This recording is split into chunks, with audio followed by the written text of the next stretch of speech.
اپنی شرمگاہ کی حفاظت، یہ چیز بھی آپ کو کافروں میں نہیں ملے گی. آپ نے دیکھے ہندو بھگوان کی خاطر برائی سے بچ جائیں، نظر کی حفاظت کریں، زنا سے بچ جائیں، شاید کچھ لاکھوں میں کوئی ایک ہو.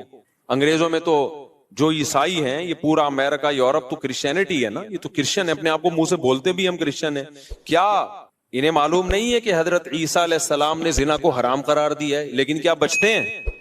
نہیں بھائی. تو اللہ سے ریلیشن کے بغیر آدمی زنا سے بچ نہیں سکتا ہے. وہی بچے گا جس کے دل میں اللہ کا خوف ہو. اللہ کے خوف کے علاوہ کوئی ایسی پاورفل موٹیویشن اب تک ایجاد ہی نہیں ہوئی ہے جو مرد کو زنا سے روک دے. کوئی موٹیویشن ایسی ہے ہی نہیں، کیونکہ زنا بہت زیادہ انسان پہ اس کا غلبہ ہوتا ہے، اس سے بچنا بہت مشکل ہے. کیسے روکے گا کوئی ڈاکٹر آپ کو؟ کیسے روکے گا؟ اس سے صحت خراب ہوگی، اس طرح روکے گا آپ کو. وہ کہے گا اس سے خاندانی نظام تباہ ہو جائے گا، تو اگلا کہے گا میرے کرنے سے کیا نظام تباہ ہوگا؟ تو پوری دنیا جب زنا چھوڑے گی تو نظام بحال ہوگا نا، میرے اکیلے سے کیا ہوتا ہے؟ وہ آپ کو کہیں گے اس سے ایڈز پھیلتا ہے، تو لوگ کہیں گے ٹھیک ہے ہم ایڈز کی جو بچنے کی تدابیر اختیار کر لیں گے. کوئی آپ سے کہے گا کہ جی آپ کا پیسہ اس سے برباد ہو جائے گا، تو آدمی کہے گا ایک دفعہ کر لیتا ہوں، جب برباد ہونے لگے گا تو نہیں کروں گا. ہر چیز کا شیطان جواب آپ کو دے دے گا. اس کے لیے سوائے اللہ سے ریلیشن کے کہ آپ کو کس کا خوف ہو؟ اللہ کا. وہ آگ میں ڈالے گا اگر میں نے زنا کیا، وہ آگ میں ڈالے، وہ برباد کر دے گا زندگی میری. زانی کو آخرت میں سزا بعد میں ملتی ہے، دنیا میں سزا پہلے. دنیا کی سزا پتہ ہے کیا زانی کی؟ اس کی فیملی لائف کی ایسی کی تیسی. اس کے دل میں بیوی کی محبت نہیں بلکہ بیوی بوجھ لگتی ہے اس کو. آپ سوچو جس کو اپنی بیوی بوجھ لگنا شروع ہو جائے اس کو گھر میں کیا مزہ آئے گا. شادی شدہ آدمی سفر میں جاتا ہے، گھر میں بھاگنے کی اس کو جلدی ہوتی ہے، اس سے میاں بیوی کا ریلیشن بنتا ہے، پھر اولاد کا ماں باپ سے ریلیشن بنتا ہے. تو اس کے ایک جس کو ہندی میں کہتے ہیں نا پریوار ہوتا ہے، خاندان ہوتا ہے. بعض الفاظ ہندی کے بڑے اچھے ہیں، وہ پریوار کا لفظ نا بڑا ایک اٹریکٹیو سا لفظ لگتا ہے، اس لیے میں بار بار پریوار لے کر آتا ہوں. تو ایک پورا آپ کا کیا ہوتا ہے؟ ایک خاندان آباد ہوتا ہے. عورت کو شوہر پہ اعتماد ہوتا ہے، کیونکہ یہ جو شوہر 2 نمبر ہوتے ہیں یہ بالآخر پکڑے جاتے ہیں. یہ ہو نہیں سکتا کہ پکڑے نہ جائیں، یہ کہیں نہ کہیں پکڑے جاتے ہیں. عورت کو پتہ چل جاتا ہے کہ اس کا ریلیشن ہے، اور پھر عورت کے دل میں شوہر کی 2 ٹکے کی حیثیت نہیں. بعض دفعہ تو یہ ہوتا ہے کہ عورت شوہر کی قدر کرنا چھوڑتی ہے، ٹائم پاس کرتی ہے، اور بعض دفعہ خود بھی وہ بد کردار بن جاتی ہے. وہ کہتی ہے جب تمہارے تعلقات ہو سکتے تو ہمارے کیوں نہیں ہو سکتے؟ تو اب کیا ایسا رشتہ تو گیا تیل لینے. رشتہ کہاں گیا؟ بولو تیل لینے.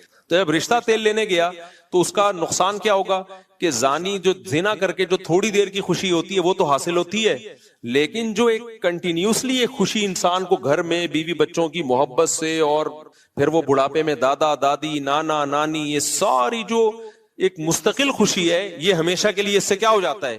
محروم. بالکل نشے کی مثال ہے کہ چرس پینے کا مزہ 10-15 منٹ کا، مجھے ٹوٹل کیلکولیشن معلوم نہیں کیونکہ میں کوئی چرسی الحمدللہ ہوں نہیں، آئندہ کسی چرسی سے پوچھوں گا. کل میں نے 3 جہاز دیکھے کل میں نیو کراچی سے آ رہا تھا، بہت عرصے کے بعد مجھے جہاز نظر آیا. 3 جہاز، میں نیو کراچی سے آ رہا تھا تو جھاڑیوں کے اندر 3 بندے بیٹھے ہوئے ہیں. ان کو جہاز کہتے ہیں نا ہم لوگ، یہ ہوا میں ہوتے ہیں. اچھا وہ چرسی نہیں تھے، کیونکہ جو ان کی حالت ہوئی تھی نا اس سے لگ رہا تھا یہ چرس تو چھوٹا نشہ ہے، یہ کچھ اور ہی کر رہے ہیں. تو میں نے گاڑی تھوڑی سلو کر لی، میں نے کہا جھانک کے دیکھیں یہ کر کیا رہے ہیں. تو اچھا زیادہ قریب ہم نے دیکھا ٹیکا ہے ایک کے ہاتھ میں، انجیکشن، تو ایک دوسرے کو انجیکشن لگا رہے ہیں. اللہ کی پناہ یار، جو ان کا منہ بالکل ایسا جیسے ڈیزل، ایسے کالے ہوئے کپڑے پھٹے ہوئے، برباد زندگی، ان کی زندگی برباد. میں نے سوچا تھوڑا ولاگ بناؤں، پھر میں نے کہا اچھا نہیں ہے یار یہ بیچاروں کو ولاگ بنائے ہم تو. لیکن وہ تینوں بیٹھے ہوئے ایسے مر رہے ہیں، اور ایک دوسرے کے انجیکشن. کون دے کر گیا ان کو انجیکشن؟ کوئی تو دے کر گیا ہوگا. تو پیسہ بھی برباد.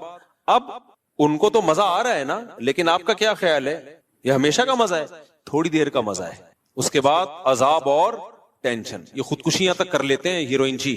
تو میرے بھائی زنا کا بھی ایسے ہی ہے، تھوڑی دیر کا مزہ ہے، لیکن جو نیچرل مزہ تھا، آپ کا گھر بار آباد ہو، محبتیں ہوں، میاں بیوی کا ریلیشن، عورت کو شوہر پہ اعتماد، شوہر کو بیوی پہ اعتماد، یہ لبرل لوگوں میں یہ سب اعتماد کی ایسی کی تیسی. میں تو ایسے ایسے حالات جانتا ہوں جو سیکولر لبرل، نام نہاد لبرل ہے نا، جو بڑے براڈ مائنڈڈ بنتے ہیں کہ ہم ملاؤں کو نہیں مانتے، ملا کے ایسے ان کے حالات ہوتے ہیں. بڑی لبرل سی ایک انٹی سے شادی کر لی، کسی پہ میں الزام نہیں لگا رہا، چپ رکھ رہے ہوتے ہیں ان کے پرسوں میں بیگم کے کہ یہ جو کہہ کے جا رہی ہے کہ میں طارق روڈ مارکیٹ میں شاپنگ کرنے جا رہی ہوں تو لوکیشن سے ہم ٹریس کریں گے کہ یہ جا بھی وہاں رہی ہے. یار جب بیوی پہ یہ شک پیدا ہونا شروع ہو جائے تو لائف تو گئی نا, ختم نا.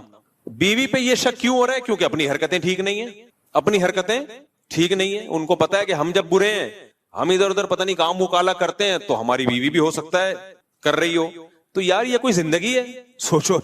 عورت کو شوہر پہ اعتماد نہیں ہے کہ پتہ نہیں یہ جمشید کا نمبر ہی ہے یا جمشیدہ ہے یہ, اور مرد کو بیوی پہ اعتماد نہیں ہے کہ پتہ نہیں یہ سلطانہ ہے یا اصل میں اوریجنل سلطان نہ ہو کہیں ہے. تو یہ کوئی زندگی ہے؟ اس کو تھوڑی ریلیشن بولتے ہیں. اس سے تو بہتر تھا کہ تم شادی نہ کرتے یار. ایسے شکوک ایک دوسرے پہ, شوہر باہر ملک چلا جاتا ہے وہ بیوی پہ شک کر رہا ہوتا ہے, میں یہاں ہوں پتہ نہیں وہ کیا کر رہی ہے وہاں, عورت کو اس پہ شک ہوتا ہے کہ وہ وہاں پتہ نہیں کیا غل غباڑے کر رہا ہے. یہ ہے مذہب سے بغاوت کا بولو نتیجہ. یہ اللہ دنیا میں زانی کو عذاب دیتا ہے کہ وہ تھوڑی دیر کی لذت, اچھا وہ تھوڑی دیر کی لذت بھی پہلی دفعہ میں اس کو لگے گی, اس کے بعد وہ اس کا عادی ہو جائے گا. تبھی تو یہ جو گورے جو ہومو سیکسولیٹی کی طرف آئے ہیں, کیوں آئے ہیں؟ یہ نائٹ کلبوں میں زنا کر کر کے تھک گئے ہیں, اب ان کو بورنگ ہے یہ. ہمارے یہاں نا ایک صاحب امریکہ گئے اور یورپ گئے, کہتے ہیں گورے اتنے اچھے ہیں کہ وہاں چڑیاں پہنی ہوئی عورتیں گھوم رہے ہیں, گورے دیکھتے ہی نہیں, اور ہمارے ٹھرکی جا کے نا ایسے ایسے جھانک جھانک کے, ایک ہفتہ تو ہمارے ٹھرکیوں کا لڑکیاں دیکھنے میں گزرتا ہے, اس کے بعد جاب تلاش کرتے ہیں وہ. میں نے کہا یہ اس سوسائٹی کا کوئی پازیٹو پہلو نہیں ہے, یہ نامرد ہونے کی علامت ہے. اگرچہ یہ ٹھرک ٹھیک نہیں ہے, میں ایسے نہیں کہہ رہا آپ مردانگی دکھائیں وہاں جا کے, یہ اس کی علامت ہے. اللہ نے ان سے لذت ہی چھین لی ہے, کیونکہ یہ زنا کر کر کے نا اب یوز ٹو ہو گئے. ان کے لیے جمشید میں اور جمشیدہ میں کوئی فرق رہا نہیں ہے, محمود اور محمودہ ان کے لیے برابر ہو گئی ہے. سمجھتے ہو کہ نہیں سمجھتے؟ تو یہی عذاب نہیں ہے کیا کہ ایک لذت جو ایک اللہ نے مرد کے دل میں عورت کی طرف لذت رکھی, وہ لذت ہی چھین لی اللہ نے. ہمارے لوگوں سے نہیں چھینی ہے تو یہ ٹھرکی بنے ہوئے ہوتے ہیں وہاں جا کے. ہاں اللہ نے یہ بولا ہے کہ یہ کام مت کرو بھائی, نظر کی حفاظت کرو, اور ایک حلال طریقے سے جو نکاح کا طریقہ اللہ نے رکھا ہے. تو زانی جو زنا کرنے والا ہے اس کو آخرت میں تو بہت سخت سزا ہے, وہ تو جہنم کی آگ ہے. حضرت جبریل کو نبی نے دیکھا نا معراج میں, تو نبی صلی اللہ علیہ وسلم نے دیکھا کہ کچھ لوگ ننگے مرد اور ننگی برہنہ عورتوں کو آگ میں جلایا جا رہا ہے, اور وہ آگ کے شعلوں کے ساتھ اوپر آتے ہیں. تو آپ نے جبریل سے پوچھا یہ کون ہے؟ جبریل نے فرمایا یہ آپ کی امت کے زنا کرنے والے مرد اور زنا کرنے والی عورتیں ہیں. انہی مرد اور عورتوں کو ایک ساتھ اللہ نے ڈالا ہے, جلو اس عذاب کو دیکھو. اللہ ہم سب کو اس عذاب سے محفوظ رکھے. تو زنا ہلکا عذاب نہیں, آخرت کا عذاب بھی بہت سخت ہے. لیکن دنیا میں زانی کو کیا سزا ملتی ہے؟ اس کی جو خاندانی جو گھر کی لائف ہے اس کی ایسی کی تیسی. پھر جب بچوں کو پتہ چلتا ہے ہمارا باپ ایسا, بچوں کے دل میں بھی باپ کی کوئی عزت نہیں رہتی. وہ باپ کو بھی جمشید سمجھتے ہیں, ڈیڈی پاپا واپا سب ختم, ابا ابو بزرگی سب ختم. تو اس لیے میں تبھی تو آپ لوگ کو 4 شادیوں پہ سیٹ کر رہا ہوں. زنا کی طرف مت جاؤ بھائی, خاندان بڑھاؤ, اولاد ملے گی حلال اولاد. انگریزوں کے اولاد بھی حلال نہیں ہے, وہ بھی زنا کی پیداوار ہے. تبھی ان میں اتنے سیپریشن کے واقعات ہیں. میں نے گورے کا انٹرویو لیا کسی یورپ میں, میں نے کہا آپ کے فادر کیا کر رہے ہیں؟ انہوں نے کہا فادر پتہ نہیں کدھر ہے. اپنے پھر فادر کو گالیاں دینے لگا وہ. میں نے کہا یار اسٹائل ہے بھائی. تو کیونکہ وہ فادر جو تھا نا وہ اس کی ماں کو چھوڑ کر کہیں اور منہ کالا کرنا شروع کر دیا تھا اس نے, پھر اس کو چھوڑ کے کہیں اور منہ کالا کرنا شروع کر دیا. تو اولاد کو ایسے فادر سے محبت ہوگی؟ کہاں ہوگی محبت. تو خیر, تو اس لیے اللہ نے کیا فرمایا کہ جو ایمان والے لوگ ہیں الا علی ازواجہم او ما ملکت ایمانہم, باندیاں کا نظام ختم ہو گیا. اب صرف کیا ہے بھائی؟ الا علی ازواجہم, ایمان والا اپنی زوجہ کے علاوہ کہیں اور نہیں جاتا. اچھا دیکھو, اللہ یہ بھی کہہ سکتے تھے کہ ایمان والے لوگ اپنی زوجہ کے پاس جاتے ہیں, یہ اسٹائل بھی ہو سکتا تھا نا, لیکن اللہ نے یہ انداز نہیں اختیار کیا, بلکہ اللہ نے کہا کہ یہ لوگ اپنی شہوت کو کہیں بھی پورا نہیں کرتے سوائے بیوی کے. یہ انداز کیوں اللہ نے رکھا؟ تاکہ فحش فلمیں دیکھنے والے بھی سمجھ جائیں کہ یہ بھی کیا ہے, بولو حرام ہے, اور ہینڈ پریکٹس کرنے والے بھی سمجھ جائیں کہ یہ عمل بھی کیا ہے, حرام ہے, یہ ناجائز ہے, جائز عمل نہیں ہے.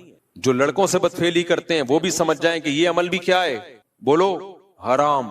بد نظری سے اپنی خواہش پوری کرنا وہ عمل بھی کیا ہے, تصور میں کسی غیر عورت کا تصور. بعض نوجوان بتاتے ہیں ہم لیٹتے ہیں تو پھر فلم چلاتے ہیں دماغ میں, اس کی فلم پوری چلا کے اس سے لذت حاصل کر رہے ہوتے ہیں. بھائی یہ بھی ناجائز اور یہ بھی حرام.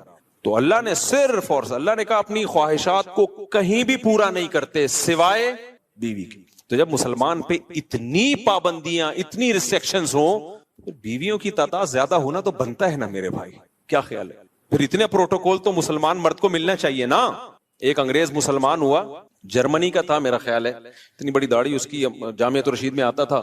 اب جب مسلمان ہوا ہے, جرمنی میں کتنی عیاشی آپ کو بتائے, مسلمان ہوا تو پھر یہاں گلشن اقبال میں کوئی لڑکی مسلمان کوئی لڑکی تھی, اس سے پھر اس کی شادی ہوئی, بڑا ماشاءاللہ داڑھی واڑی اور بڑا نیک انگریز تھا وہ. میں ملا اس سے, گپ شپ لگائی, تو مجھے کہتا ہے میں تو کروں گا 4 شادیاں. اس سے یہ ہو رہا تھا کہ میری بیوی نہیں کرنے دے رہی, حالانکہ وہ مسلمان ہے, پاکستانی مسلمان ہے. پھر وہ یہی کہنے لگا, یار ہم نے جب اتنی عیاشی چھوڑ دی اسلام کے لیے, ہم نے اتنی بڑی قربان, اور صحت بھی ایسی اس گورے کی, آپ جرمن تو ویسے ہی دیکھا ہوگا نا آپ نے, کیسے ہائٹ ہوتی ہے ان کی, اتنے چماٹ مارے تو بندہ گر جائے. تو ایک دم غصہ ہو گیا میرے سامنے بیٹھے بیٹھے. میں نے کہا بھائی میں نے تھوڑی روکا ہے تجھے, اس کی بیوی اس کو روک رہی تھی تو اس پہ غصہ ہو رہا تھا. ہم یہ ایسے کر رہا تھا انگلش میں نا, انگلش بھی جانتا تھا وہ, جرمن تھا یا پتہ نہیں فرانس کا تھا, بھی مجھے پورا یاد نہیں ہے, واقعہ بھی 15-20 سال پرانا ہے. تو پھر بھائی وہ تو پھر مسلمان کا اتنا تو بنتا ہے نا. اچھا یہ یورپ میں جو یا انگریز عورتیں جو ہے نا, وہ یہ بات آسانی سے ایکسپٹ کر لیتی ہیں کہ مرد 2 شادیاں کرے, کیونکہ ان کو پتا ہوتا ہے کہ مرد کی دوستیاں بہت عورتوں سے ہوتی ہیں. جو سیکولر لبرل لوگ ہیں, نام نہاد لبرلز کی بات کر رہا ہوں میں, یہ کرتے کیا ہے, ان کی دکھانے کو ایک بیوی ہوتی ہے, لیکن ان کی عورتوں کو بھی پتا ہوتا ہے کہ ان کے تعلقات بہت ہیں. دفتر میں ان کی جو سیکریٹری ہے وہ الگ ہے, وہ ایک الگ عذاب بنی ہوئی ہے بیوی کے لیے, وہ بھی چھانٹ چھانٹ کے رکھتا ہے, اس کی کوالیفیکیشن سے زیادہ اس کی شکل دیکھی جا رہی ہے. اور پھر باہر جا کے کیا کچھ کر رہا ہے, یورپ جا رہا ہے, فلاں ملک جا رہا ہے, پتہ نہیں کیا کر رہا ہے. تو یہ جو انگریز عورتیں ہوتی ہیں, یہ زیادہ آسانی سے ایکسپٹ کر لیتی ہیں, جب یہ اسلام قبول کرتی ہیں نا, یہ ایکسپٹ کر لیتی ہیں کہ ہمارے شوہر کی دوسری بیوی ہو, کیونکہ انہوں نے وہ تباہی والا دور دیکھا ہوتا ہے, وہ دور انہوں نے دیکھا ہوتا ہے. تو ہماری عورتوں کو نے کیونکہ دیکھا نہیں ہے نا, وہ ان کو اس لیے اسلام کی قدر نہیں ہے. تو اللہ نے کیا فرمایا بھائی, اللہ نے فرمایا الا علی ازواجہم, مسلمان مرد کے پاس اپنی زوجہ کے علاوہ کوئی آپشن نہیں ہے. اچھا یہاں پھر ڈاکٹر لوگ ٹانگ اڑاتے ہیں, ڈاکٹر کہتے ہیں یہ ایکچولی یہ جو ہینڈ پریکٹس وغیرہ ہے, اس سے ایکچولی صحت کو نقصان نہیں ہوتا, اور یہ تو وغیرہ وغیرہ جو ڈاکٹر فضول باتیں کر رہے ہوتے ہیں. دیکھو ایک چیز خوب اچھی طرح سمجھ لو, ہر چیز میڈیکل سائنس سے ثابت نہیں ہو سکتی. میڈیکل سائنس کیا کرتی ہے کہ وہ کہتے ہیں بھائی جب آپ سیٹسفائی ہوتے ہو ادھر ہو یا ادھر ہو, تو جو وہاں آپ کی باڈی میں چینجنگ آتی ہے وہی یہاں بھی آتی ہے. یعنی وہ تو اس کو بالکل ایک سمپل اس پر لے کے جا رہے ہوتے ہیں, لیکن حقیقت یہ ہے اس سے میڈیکلی بھی آپ کو نقصان ہوتا ہے, کیونکہ مینٹلی آپ ڈسٹرب ہوتے ہو. اللہ نے جو کام, نیچر کبھی غلطی کرتی ہے, مجھے ایک بات بتاؤ, فطرت کبھی 2 نمبری کرتی ہے؟ تو اللہ نے مرد کو عورت کے لیے, عورت کو مرد کے لیے پیدا کیا ہے. اگر یہ خواہش آپ کی ہاتھ کے ذریعے یا کسی اور طریقے سے پوری ہوگی تو یہ ہو نہیں سکتا کہ آپ ذہنی طور پر آپ ڈسٹرب نہ ہو, یہ ہو نہیں سکتا, یہ ناممکن ہے. اللہ نے ہمارے لیے دودھ کو پیدا کیا ہے یا چرس کو پیدا کیا ہے؟ دودھ کو پیدا کیا. دودھ پیتے رہو, مینٹلی کوئی دماغ میں کوئی خرابی آئے گی آپ کے؟ بھائی یہ نیچرل ہے نا, انڈے کھاتے رہو, پراٹھے کھاتے رہو, چاول کھاتے رہو, روٹی کھاتے رہو, کچھ بھی نہیں ہوگا. آپ زیادہ مزے کے چکر میں چرس پہ آ گئے, باڈی کو نقصان ہو یا نہ ہو, سب سے پہلے کھوپڑی خراب ہوگی آپ کی. تو یہ جو ہاتھ سے خواہش پوری کرنے کی جن کو عادت پڑتی ہے, یہ مینٹلی ڈسٹرب ہوتے ہیں. اب وہ کیسے ہوتے ہیں ایک الگ ٹاپک ہے, میں زیادہ یہ اس کو ڈیپ میں جا کے نہیں بیان کرتا. ان کی شادی شدہ لائف بہرحال متاثر ہوتی ہے, یہ ہو نہیں سکتا کہ وہ متاثر نہ ہو. اب لوگ کہہ رہے ہوتے ہیں کہ مثالیں دے رہے ہوتے ہیں, فلاں کو اس کی عادت تھی لیکن شادی شدہ لائف میں کوئی متاثر نہیں ہوا. بھائی وہ یہ تو جب ہوگا جب کمپیئر کر کے دیکھو کہ جو یہ کام نہیں کرتے ان کی شادی شدہ لائف اور جو کرتے رہے ان کی لائف, دونوں میں بڑا فرق ہوگا. آپ کمپیئر کیسے کرو گے؟ تو جب انسان مینٹلی کسی اور جگہ اپنے آپ کو سیٹ کر لیتا ہے تو اس کو اس سیٹنگ سے نکلنے میں ٹائم لگتا ہے بہت زیادہ. میرے پاس کتنے نوجوان آئے ہیں جن کو عادت ہو گئی تھی, بہت زیادہ عادت ہو گئی, تو وہ اتنے ڈسٹرب ہوئے ہیں, وہ کہہ رہے ہیں ہم اسی کام میں سیٹسفائی زیادہ ہوتے ہیں. یہ خود ایک آپ کے یہ اس کی علامت ہے کہ آپ کی جو دماغی صحت ہے وہ بری طرح متاثر ہوئی ہے اس سے. اس لیے وقتی طور پر اگر باڈی کو کوئی نقصان ہو بھی رہا ہو نا, جیسے ڈاکٹر کہتے ہیں کہ آپ اپنی خواہشات پہ جو کنٹرول کر رہے ہو اور اس کو پورا نہیں کر رہے تو آپ کا جسم بھی متاثر ہوگا, بھوک نہیں لگے گی, تو یہ وقتی نقصان ہے. یہ شادی کے بعد یہ سارے سائیڈ افیکٹ ختم ہو جائیں گے, لیکن اگر غلط طریقے پہ سیٹ ہو گئے نا تو وقتی طور پہ یقیناً کچھ فائدے حاصل ہو سکتے ہیں, لیکن دائمی طور پہ اس کے نقصانات ہوں گے. اور سب سے بڑی بات یہ یار ایک چیز میں اگر فائدہ ہو بھی صحت کو بالفرض, لیکن جب ہمارے لیے وہ اللہ نے حرام قرار دے دیا تو بس مسلمان کے لیے یہ نقصان کافی ہے, یہ نقصان کافی ہے مسلمان کے لیے. صحابہ نے شراب کے بارے میں نبی سے پوچھا تھا. مشرکین مکہ کہا کرتے تھے کہ شراب میں تو بہت سارے فائدے بھی ہیں, اسلام نے شراب کو حرام قرار دے دیا, لیکن شراب پی کے باڈی میں طاقت آتی ہے, کتنے ڈپریشن ٹینشن ہو جب شراب پیتے ہیں تو سارے غم ہم بھول جاتے ہیں. تو اللہ نے کوئی زیادہ لمبا چوڑا جواب نہیں دیا قرآن میں. اللہ نے فرمایا اثمہما اکبر من نفعہما, ان میں جو گناہ ہے وہ ان کے فائدوں سے زیادہ ہے. اور دوسری بات ایک ذہن میں یہ بھی رکھو کہ میڈیکل سائنس کا ٹاپک اخلاقیات نہیں ہے. مثال کے طور پر آپ کسی ڈاکٹر سے پوچھو کہ ڈاکٹر صاحب زنا کرنے میں صحت کو کوئی نقصان ہے, تو ڈاکٹر کہے گا نہیں بھائی, بیوی کے پاس جانا اور زنا کرنا دونوں میں ایک جیسی انرجی یوز ہوتی ہے تو کوئی نقصان نہیں ہے. یہ ڈاکٹر یہ بات کیوں کرے گا؟ اس لیے کہ اخلاقیات ڈاکٹر کا ٹاپک نہیں ہے. لیکن مذہب آپ کو بتائے گا زنا کرنے میں نقصان کیا ہے, جہنم کی آگ ہے. اگر 4 گواہوں سے ثابت ہو گیا تو 100 کوڑے ہیں, اور اگر شادی شدہ ہونا ثابت ہو گیا تو زمین میں گاڑ کے پتھروں سے مار کے ہلاک کیا جائے گا اس کو. اتنا بڑا جرم ہے یہ. تو ہر چیز ڈاکٹروں سے پوچھنے کی نہیں ہوتی, کیونکہ یہ آج کل نا لوگ ڈاکٹر سے پوچھ رہے ہوتے ہیں ڈاکٹر صاحب مجھے یہ عادت پڑ گئی ہے. ڈاکٹر کہتے ہیں وہ پتہ نہیں خود کیا کر رہا ہوتا ہے, بہرحال وہ کہتے ہیں کہ کرتے رہو. تو اور لڑکوں کو ڈاکٹروں نے اس میں بگاڑ دیا, خراب کر دیا. تو ہمارے لیے بھائی اللہ کا قانون بہت ہے. ہاں یہ ضرور ہے کہ جن لڑکوں کو اس کی عادت پڑ جائے نا تو یہ عادت جلدی چھوٹتی نہیں ہے. تو جن کو عادت نہیں پڑی ہے وہ اپنے آپ کو اس عذاب سے بچائیں.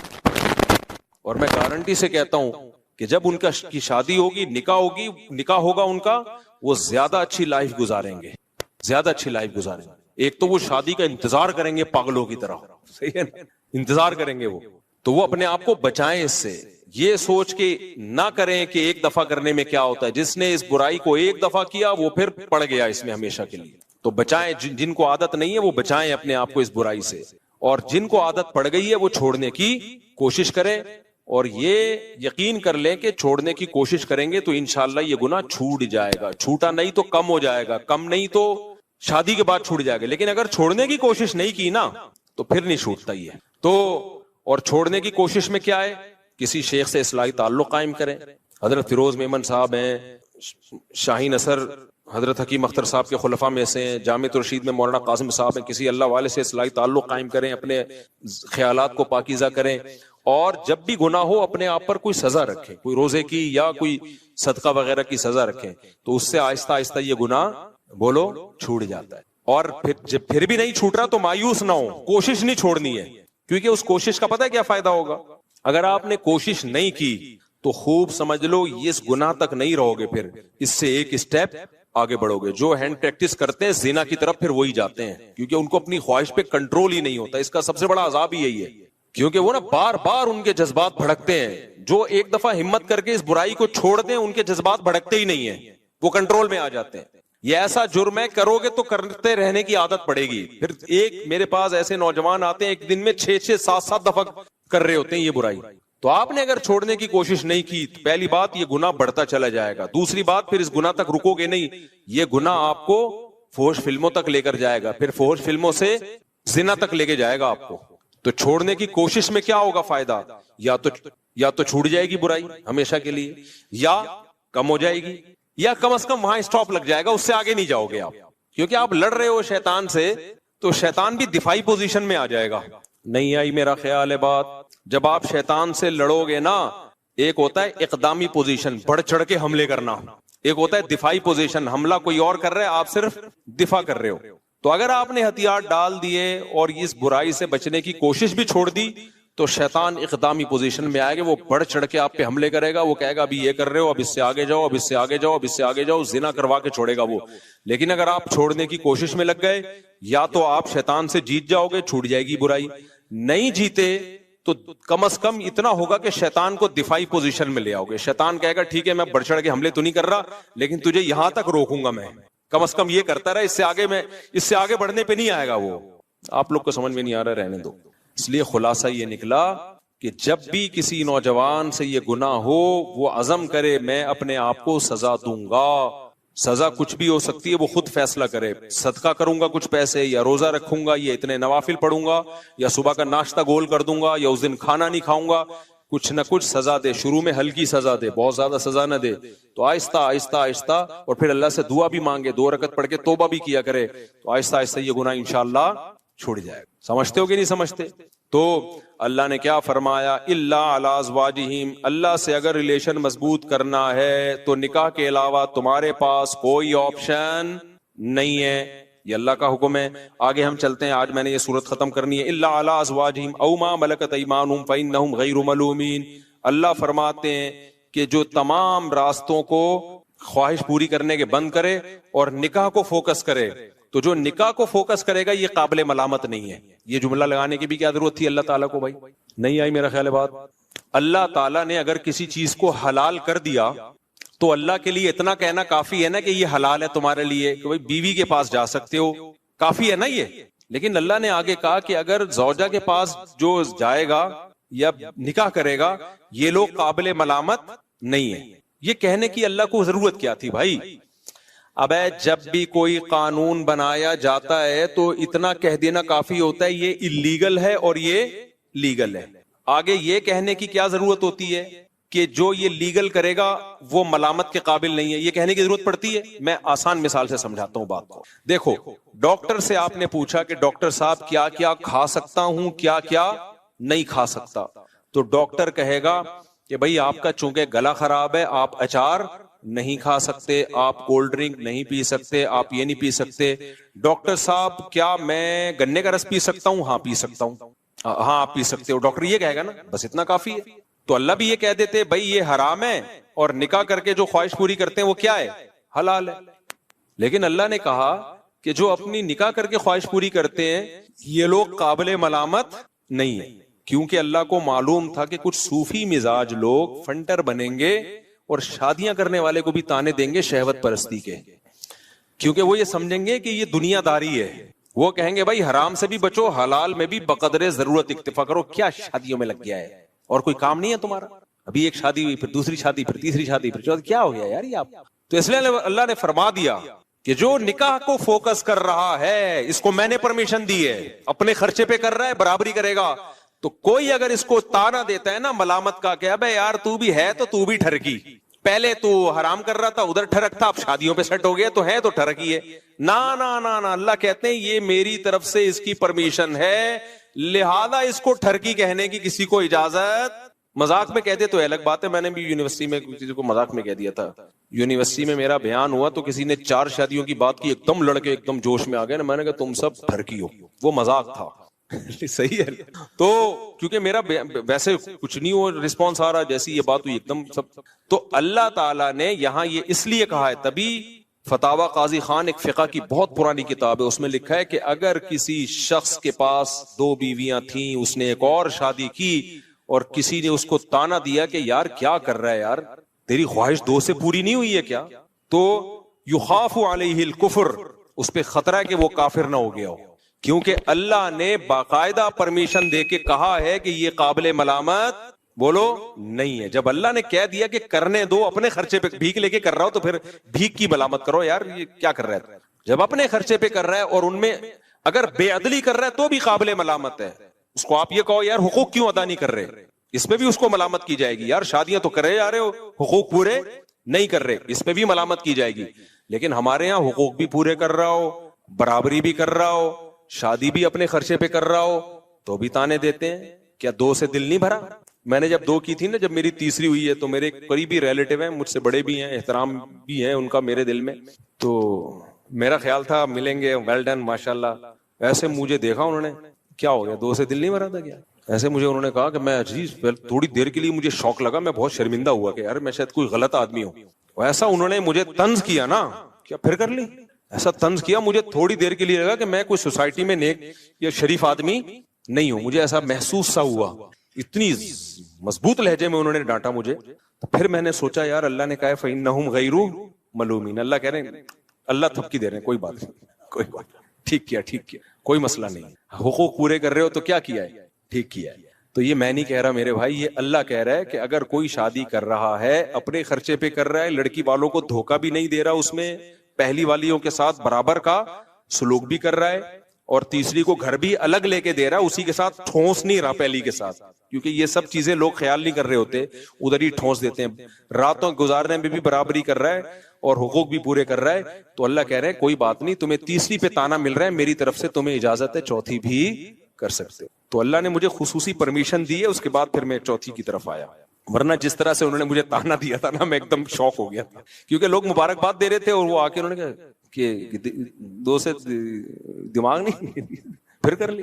تو اب تو خاندان کے بڑے تھے وہ, تو ان کی بات کو میں سیریس بھی لیتا تھا, تو اس لیے میں تو شوق میں چلا گیا تھوڑی دیر. پھر میں نے سوچا یار میں اتنا لوگوں کو موٹیویٹ کرتا ہوں, جب میں شوق میں چلا گیا تو جو ایک عام آدمی ہے جس کے پاس اتنے دلائل نہیں ہیں, اس کی تو بیزارے کو سوسائٹی میں منہ دکھانے کے قابل نہیں رہتا ہوگا, وہ اس کو تو لوگ تانے دے دے کے مار دیں گے اس کو. تو اس لیے پھر مجھے ڈھیٹ بننا پڑا. تو یہ قرآن کی آیت کو میں اس لیے ایکسپلین کر رہا ہوں کہ بھائی حلال اگر کوئی کر رہا ہے تو وہ قابل ملامت نہیں ہے. اور اسی سے اور بھی آگے چلو, یہ ہر حلال کے بارے میں اگر کوئی اپنے خرچے پہ نلی نہاری کھا رہا ہے, اس میں مغز ڈال رہا ہے اور اس میں نیمبو نچوڑ کے مزے کا بنا رہا ہے, حرام ہے حلال ہے, حلال ہے, اس کو بھی تانا دینا نہیں بنتا.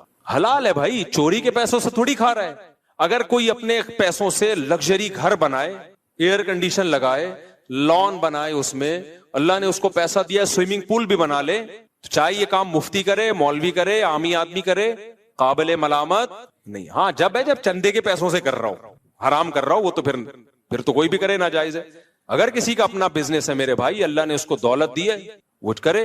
کچھ لوگوں کو اس پہ اعتراض ہوتا ہے یہ بزنس کلاس میں مولانا لوگ سفر کیوں کرتے ہیں. بھائی اگر اپنے پیسوں سے بزنس کلاس میں سفر کر رہا ہے تو اللہ نے پیسہ دیا خرچ کرنے کے لیے, بچانے کے لیے نہیں دیا, تو قابل ملامت نہیں ہے. یا کسی نے اس کو انوائٹ کیا اور اس نے مہمان کے اکرام میں بزنس کلاس کا ٹکٹ کرا دیا تو بھی قابل ملامت نہیں ہے. یہ لوگ ملامتیں کر رہے ہوتے ہیں جیلس ہو کے کر رہے ہوتے ہیں.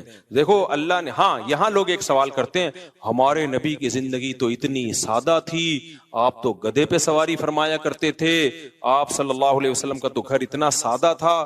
اس کا جواب میں دے چکا ہوں کہ ہمارے نبی کی طبیعت اللہ نے ایسی بنائی تھی کہ آپ کو دنیا کی طرف طبعی رغبت تھی نہیں. تو جس کی طبیعت ہی ایسی ہو تو وہ نہ کرے, لیکن نارمل لوگوں کی طبیعت ایسی نہیں ہوتی. ہمارے پاس سلیمان علیہ السلام کی مثال ہے نا, حضرت سلیمان علیہ السلام بھی تو اللہ کے پیغمبر تھے, حضرت عثمان بھی تو اللہ کے نبی کے چہیتے صحابی تھے. آپ کی تو بڑی زبردست لائف تھی, بے تحاشا دولت تھی حضرت عثمان کے پاس. 400 اونٹ حضرت عثمان کے ایک ٹائم پہ مدینہ میں تجارتی مال لے کے آتے تھے. مدینہ کی زمین ہلتی تھی, پتہ چلتا تھا کسی تاجر کا مال آ رہا ہے. اتنا پیسہ اللہ نے دیا تھا حضرت عثمان کو. تو ہمارے پاس مثالیں ملتی ہیں پیسے والوں کی بھی اور پیسے نہ والوں کی بھی. تو غربت میں آپ غربت پہ راضی رہیں. دولت, میرے شیخ جو حضرت مفتی رشید احمد صاحب تھے, تہجد میں 5 پارے پڑھنے کا معمول, اور اتنا اللہ کا خوف تھا. جو پرانے لوگ ہیں جانتے ہیں کتنے بڑے پرہیزگار تھے, اور دنیا کی محبت زیرو تھی, لیکن لائف لگژری تھی بھائی ان کی. لائف کیا تھی, پگڑی اتنی مہنگی پہنتے تھے, کرتا ایسا سفید چمکتا ہوا, بہت مہنگا کرتا تھا. گھڑی 1985 میں 60,000 کی گھڑی لی تھی انہوں نے. اس وقت 60,000, آج سوچ لو کتنے لاکھ کی پلاٹینم کی گھڑی تھی, بہترین. وہ ان کی لگژری. گاڑی ایسی تھی کویت کے شہزادے سے خریدی تھی, سوچ لو کیا گاڑی ہوگی. ہم جب گاڑی میں بیٹھتے تھے کبھی کبھار ہمارا دل ہی نہیں کرتا تھا, ہم کیونکہ رکشے سے آتے تھے مدرسے, اور ان کی کبھی گاڑی میں بیٹھے تو اترنے کا دل نہیں کرتا تھا. تو لیکن دنیا کی محبت الگ چیز ہے, دنیا کی نعمتوں کا استعمال کرنا الگ چیز ہے. میرے خوراک بھی ان کی خاندانی تھی, خوراک میں سیب, بادام, انڈے, یہ ان کی خوراک تھی. اب اگر کوئی اور ان کے بارے میں مجھے یہ بتاتا تو میں سوچتا شاید وہ بزرگ نہیں تھے, دنیا پرست تھے. لیکن ہم نے تو بھائی ان کی صحبت میں کئی سال گزارے ہیں. ہم کہتے ہیں اگر وہ بھی بزرگ نہیں تھے نا, اللہ والے نہیں تھے, پھر تو اللہ والے مارکیٹ سے کیا ہو گئے ہیں, شارٹ ہو گئے. کیونکہ ہمیں پتا تھا کہ یار ان کے دل میں دنیا کی محبت, سخاوت اتنی تھی, اتنی اپنے اوپر بھی لگا رہے ہیں اور غریبوں پہ خرچ بھی کر رہے ہیں. حضرت کے پاس جو پیسہ آتا تھا نا زمینوں سے, ایسے نوٹوں کی گڈیاں میں اس پہ رکھی ہوتی تھی. اپنے گھر کا خرچہ نکالا, اس میں یہی انڈے, پراٹھے اور یہ سب چیزیں. پراٹھے نہیں کھاتے تھے, یہ خوراک بھی بڑی انہوں نے خاندانی رکھی ہوئی تھی, گوشت کے اور یہ سب چیزوں کا خرچہ نکالا, باقی سارا فی سبیل اللہ صدقہ. اب دیکھنے والا ان کا صدقہ تو دیکھ نہیں رہا ہوتا تھا. نئے لوگ آتے نا بدگمان ہو جاتے, یار یہ کیسے بزرگ ہیں, اتنی مہنگی گھڑی ہے, اتنے مہنگے جوتے ہیں ان کے, گاڑی ایسی شاہانہ, اور ایک فلور اوپر جانے کے لیے بھی لفٹ لگائی ہوئی ہے, کیونکہ جب ایج زیادہ ہو گئی تھی تو اوپر جانا مشکل ہو گیا تو لفٹ لگوا لی تھی. اور جب کمرے میں جاتے تو بے ہوش ہو جاتے ان کا کمرہ دیکھ کے, ایسا خوبصورت کمرہ, دل ہی نہیں کرتا تھا نکل. ہم جاتے تھے صفائی کے لیے, تو ہم کہتے تھے کہاں سے صفائی شروع کرے بھائی. یعنی ہمارے گھروں سے وہ اتنے زیادہ صاف ہوتے تھے, ہمارے گھر صاف ہو کے اتنے اچھے نہیں ہوتے تھے جتنے ان کے میلے ہو کے ہوتے تھے اچھے. تو ایسا ان کے گھر میں صفائی کا ماحول. حضرت کہتے تھے میرا جو مصلی ہے وہ میلا ہونے سے پہلے دھلتا ہے, میرے کپڑے میلے ہونے سے پہلے دھلتے ہیں. ہمارے گھر میں دھلائی گھر کے گندا ہونے سے پہلے, گھر کے بستر کی چادریں میلی ہونے سے پہلے دھلتی ہیں. ہم کہتے تھے بھائی یہ کیا ہے, اس کی لاجک سمجھ میں نہیں آئی. فرماتے تھے اگر میلا ہونے کے بعد دھلیں تو میل تو دیکھ لیا نا گھر میں. آپ لوگ سے بہت دیکھو یہ اوپر کی باتیں, یہ سمجھ میں نہیں آئی, ہمیں بھی نہیں آتی تھی سمجھ میں. حضرت کہتے تھے کپڑے اگر میلے ہو گئے تو میل تو دیکھ لیا نا. صفائی اس کو تھوڑی کہتے ہیں میل میل نظر آ رہا ہے, صفائی کہتے ہیں میل نظر آنے سے پہلے صاف ہو رہا ہے. تو حضرت کے گھر کی چادریں دھلتی تھیں. ایک ٹائم تھا کہ اتنے وقت کے بعد اب میلی ہونے کا خطرہ شروع ہو گیا ہے, لہذا اتنے ٹائم کے بعد چادریں دھلیں گی. حضرت کا جو مصلی تھا جہاں نماز پڑھتے تھے, ایسے نماز ایسے بالکل جیسے کوئی کھمبا کھڑا ہوا ہو نا, ایسے قد بھی ماشاءاللہ اونچا تھا. پنجابی تھے نا تو بڑے چودھری ٹائپ کے, ان کا حضرت کا مزاج بھی ایسے ہی تھا. تو وہ کپڑے میلے ہونے سے پہلے دھل رہے ہیں, ایسی صفائی اور خوشبوئیں, او بھائی ان کی خوراکیں. تو اگر کوئی مجھے ان کے بارے میں بتاتا اور میں نے ان کی صحبت میں خود ٹائم نہ گزارا ہوتا, میں کیا کہتا, فوراً فتویٰ لگا دیتا یہ دنیا پرست ہیں, معاذ اللہ عیاشی کر رہے ہیں. لیکن ہم نے ان کا اللہ سے تعلق دیکھا ہے, اسی کے بعد ہمیں اندازہ ہوا بھائی دنیا رکھ کے بھی اللہ والا بنا جا سکتا ہے, کو دیکھ کے اندازہ ہوا, اور انہوں نے ایک مثال قائم کی. تو اس لیے, اور اگر تم چاہتے ہو کہ نبی جیسی ہی زندگی ہو تو پھر تو میرے بھائی جو ہماری زندگی ہے, پھر تو غریب کی زندگی بھی بڑی لگژری ہے. پھر تو ایک کمرے کا چھوٹا سا کچا مٹی کا گھر بناؤ. پھر تو جن علماء کے پکے گھر ہیں نا, چاہے کرائے پہ ہوں, وہ بھی غلط کر رہے ہیں. پھر تو اکانومی کلاس میں سفر بھی غلط ہے. پھر تو پیدل جاؤ گدھے پہ بیٹھ کے, اور جو کی روٹی کھاؤ وہ بھی ایک ٹائم. اور گھر آپ کا اتنا چھوٹا ہو کہ آپ اگر نماز میں سجدہ کریں تو آپ کی زوجہ کو پاؤں سمیٹنے پڑے, اتنا چھوٹا گھر ہو, اور اس میں ایئر کنڈیشن کیا پنکھا بھی نہ ہو. ہمارے نبی کے گھر میں پنکھا بھی بولو نہیں تھا, اور ایک ہی پیالہ تھا, اسی میں کھانا, اسی میں پانی, اسی میں دودھ. تو اتنی سادگی آج کون افورڈ کر سکتا ہے؟ تو تم اپنے مولاناؤں کو مشورے وہ دیا کرو جو خود افورڈ کر سکو. ایک واقعہ سنا کے بات کو سمیٹتا ہوں. ایک دفعہ ہارون رشید کے دور میں ہارون رشید گھوڑے پہ جا رہا تھا, بڑی زبردست شاہی سواری. تو ایک شخص آیا, اس نے ہارون رشید کے گھوڑے کی لگام پکڑی, یا لوگوں کو گارڈ وارڈ کو اس کو بولا مجھے ہارون رشید سے ایک سوال پوچھنے دو خالی. گارڈوں نے اجازت دے دی. وہ آیا ہارون رشید سے کہنے لگا بتا تو زیادہ بہتر ہے یا عمر بن خطاب بہتر تھے؟ ہارون رشید نے کہا یار عمر بن خطاب, تو وہ عمر بن خطاب تھے بھائی, وہ زیادہ بہتر تھے. تو اس شخص نے کہا عمر بن خطاب کے کپڑوں پہ پیوند لگے ہوتے تھے, وہ گدھے کی سواری کرتے تھے, گھر میں روٹی نہیں تھی, کوئی یہ پورا پروٹوکول نہیں تھا, اور تو ان سے 1000 گنا کمتر ہے. اپنی سواری, اپنا لباس دیکھ اور اپنی لگژری لائف دیکھ, تجھے شرم نہیں آتی؟ وہ ہارون رشید نے بڑا خاندانی جواب دیا. ہمارے استاد یہ جواب اپنے الفاظ میں بیان کرتے تھے. پہلے میں ہارون رشید کے اپنے الفاظ بتا دوں, پھر ہمارے استاد کے الفاظ بتاؤں. ہارون رشید نے کہا کہ حضرت عمر کی حکومت تھی ابو ہریرہ پر رضی اللہ عنہ, اور بلال حبشی پہ. اگر حضرت عمر کے کپڑوں پہ 10 پیوند ہیں تو ابو ہریرہ کے کپڑوں پہ 15 پیوند ہوں گے, ٹھیک ہے نا. اور کہا میری حکومت تم جیسے بےغیرتوں پر. ہمارے استاد اس میں بےغیرت کا لفظ بڑھاتے تھے. ایک استاد الو کا پٹھا بڑھاتے تھے, ایک بےغیرت. اور کہا میری حکومت تم جیسے الو کے پٹھوں پہ. تم خود تو اتنے 1000 گز کے گھر بنا کے رہتے ہو بھائی, اور کوئی ایک پیوند کا, اور بادشاہ کے بارے میں چاہتے ہو پھٹے پرانے کپڑے پہن کے گدھے پہ گھومے ہو. تو کہا اس جیسی رعایا ہوگی تو ہم بھی انہی جیسے بن جائیں گے. تو وہ چپ ہو کے چلا گیا پتلی گلی سے. تو اس لیے میرے بھائی یہ مولوی جو بنتے ہیں نا, یہ اسی سوسائٹی سے بن کے سوسائٹی مارکیٹ میں آتے ہیں, سمجھ رہے ہو. یہ کوئی ایسا نہیں ہے کہ نبی صلی اللہ علیہ وسلم کی اولادیں یا صحابہ آج مولوی بن رہے ہیں. تو آج جو مولانا بن رہے ہیں وہ اسی سوسائٹی سے نکل کے آتے ہیں. تو جیسی پبلک ہوگی مولانا بھی اسی ٹائپ کے ہوں گے. تم خود کباب پراٹھے کھاؤ اور جاوید نہاریوں میں انگلیاں ڈبو ڈبو کے کھاؤ, اس میں نیمبو بھی نچوڑو, اور مولوی کو بولو کہ یہ دال کھائے گا, میں تو یہ برداشت نہیں کروں گا بھی کسی قیمت پہ. ہم تو کسی قیمت پہ, ہم جب مولوی ہیں بھائی ہم بھی ڈبو اپنے خرچے پہ کھا رہے ہیں نا, تو ہم بھی نیمبو بھی نچوڑیں گے, اس میں نلی بھی ڈالیں گے. میں جب نہاری تیار کرواتا ہوں تو آپ دوستوں سے پوچھ لو, میں بولتا ہوں نلی الگ سے ڈال اس میں, اور مغز الگ سے ڈال, اور گریوی شروع میں ہی لے آ, گریوی شروع میں ہی لے. تو اس لیے بھائی یہ مولانا بھی اسی سوسائٹی کی پیداوار ہیں. ان کو بیچاروں کو اتنے مصیبت کا مکلف کیوں بنا رہے ہو؟ ان کو بھی جینے کا حق دو، حرام نہ ہو بھائی. یہ نہیں کہ اب وہ سیٹنگیں بھی شروع ہو رہی ہیں اور چندے کا پیسہ کوئی کھانا شروع کر دے. نا اس میں تو مولوی ڈبل مجرم ہوگا. ایک عام آدمی چوری کرتا ہے ایک درجے کا مجرم، کوئی مولوی اگر چندے کے پیسے سے گھر بنا رہا ہے اور اپنا ذاتی گھر، یا وہ کرپشن کر رہا ہے، اس کی سزا اس کو پکڑو ضرور، اس کو نہیں چھوڑو. اس کو تو میں لوگوں کو کہتا ہوں نہیں چھوڑو. یہ نہ دیکھو یہ مولوی کیا کھا رہا ہے کیا پہن رہا ہے، یا بھائی اس کی پرسنل لائف ہے، کھانے دو، اس کے بچوں کو بھی خود بھی اچھا کھانے دو، اچھا پہننے دو. لیکن میرے بھائی اگر مسجد میں کوئی مولانا یا مدرسے میں کوئی کرپشن کر رہا ہے، آپ اس سے پوچھ رہے ہیں یہ گاڑی آپ نے کہاں سے لی، وہ جواب ہی نہیں دے پا رہا اس کا. حضرت آپ کی تو اتنی آمدن ہے نہیں، تو کسی نے ہدیہ دیا ہے آپ کو، تو ذرا بتا دیں کون ہے جو اتنا بڑا دل کر کے پوری گاڑی ہدیہ دے دی، گفٹ دے دی، کون ہے؟ تو یہ انتظامیہ کا فرض بنتا ہے وہ پوچھے، اور اگر وہ اس کو واضح نہ کر سکے تو بھائی اس کا مطلب یہ 2 نمبری ہو رہی ہے. پھر کیا ہوتا ہے، پھر میں بتاتا رہتا ہوں، پھر آپ اس مولانا سے پوچھتے ہیں یہ چندے کے پیسوں کا، وہ پھر پتہ ہے کیا جواب دیتے ہیں؟ علماء کا احترام. عین بھی بڑا گاڑا نکالتے ہیں، ہاں بھی بہت گاڑی. احترام علماء کا. جب میرے پاس کیس آتا ہے میں ان سے کہتا ہوں کہ علماء سے سوال تو کیا جائے گا. بھائی اسلام میں جب نبی نے یہاں تک کہہ دیا کہ میری بیٹی فاطمہ اگر چوری کرتی ان کا ہاتھ کاٹا جاتا، یار سیدہ فاطمہ کے ہم 100 دفعہ مر کے پیدا ہو جائے ان کی خاک کے برابر نہیں ہے. اتنی بڑی بات پیغمبر نے کہہ دی کہ اگر فاطمہ بنت محمد صلی اللہ علیہ وسلم چوری کرتی ان کا بھی ہاتھ کاٹتا. اب کیا رہ گیا بھائی؟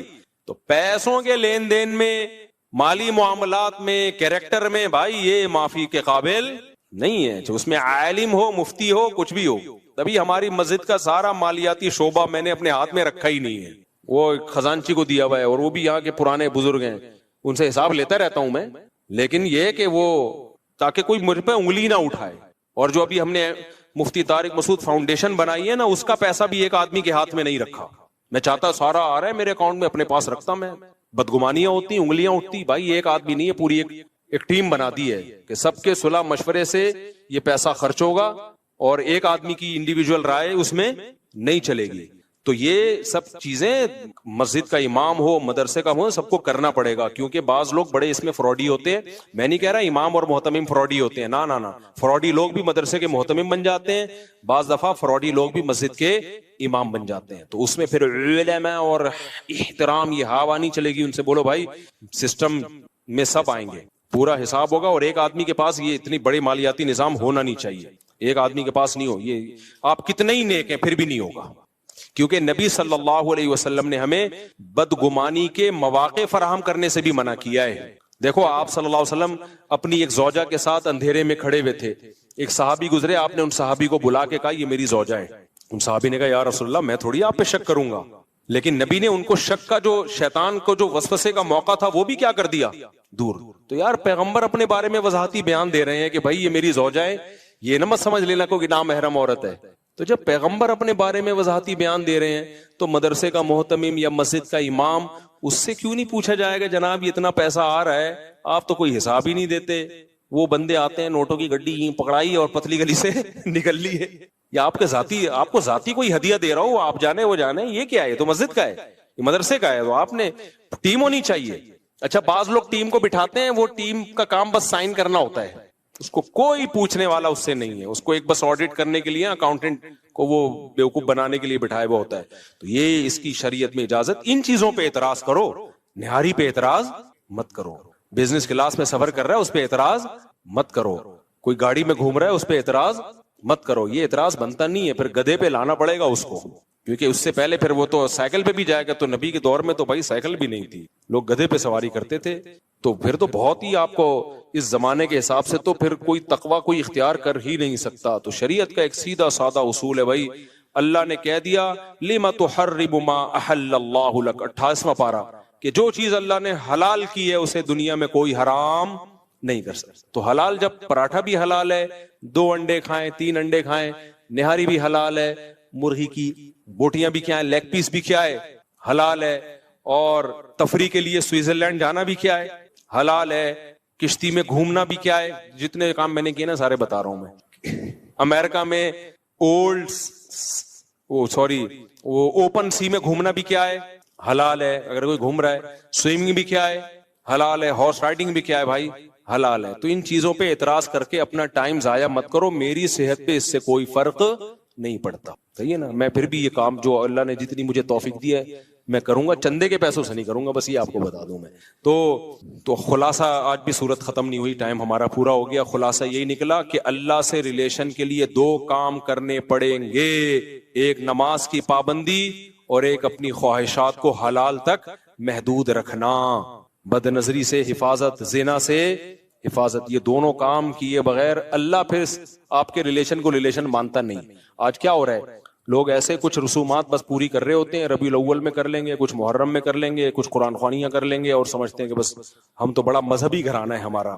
مذہبی گھرانہ اس کو نہیں کہتے, مذہبی گھرانہ 9:15 پہ نماز ہے, بس ٹائم تو ہو گیا, کافی ہو گیا. تو اللہ تعالی ہمیں سمجھنے کی, عمل کرنے کی توفیق عطا فرمائے. اللہ علی ازواجہم او ما ملکت فانہم غیر مؤمنون فمن ابتغى وراء ذلك فاولئک هم العادون. آگے پھر آیت میں نے اگلے ہفتے آگے سے شروع کرنی ہے, دوبارہ یہ نہ ریپیٹ کر دوں میں. والذین هم لاماناتہم وعہدہم راعون, یہ مجھے یاد دلانا, اگلے ہفتے یہاں سے شروع کرنا ہے کہ ایمان والوں کی ایک اور علامت ہے ایگریمنٹ کی پابندی. جو زبان ہے اس کے پکے ہوتے ہیں.